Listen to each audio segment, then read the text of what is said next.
Hi friends, ఈరోజు మనము వేడి వేడి మిర్చి బజ్జీ ఎలా రెడీ చేసుకోవాలో తెలుసుకుందాము. ముందుగా మిరపకాయల్ని ఇలా కట్ చేసుకోవాలండి, కొన్నలు కట్ చేసుకోవాలి. లాస్ట్ ఈ కుసలు కట్ చేసుకొని ఇలా మధ్యలో తీసుకొని ఇలా పెట్టుకొని గింజలు మొత్తం తీసేయాలండి.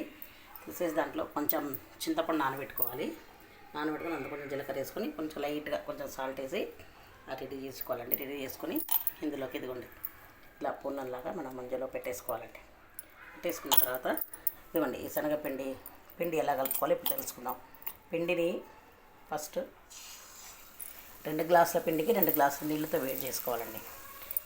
బాగా మరగాలండి నీళ్ళు మరిగిన తర్వాత ఆ నీళ్ళల్లోనే ఉప్పు, కారం, ధనియాల పొడి, వాము, కొంచెం లైట్గా కొంచెం పసుపు వేసి దాంట్లో వేయాలండి.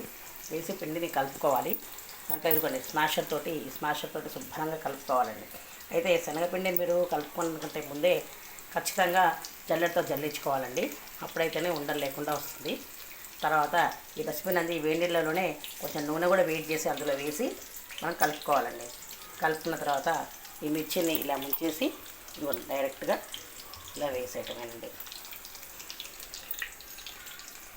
అప్పుడు మనకి వేడి వేడి మిర్చిలు రెడీ.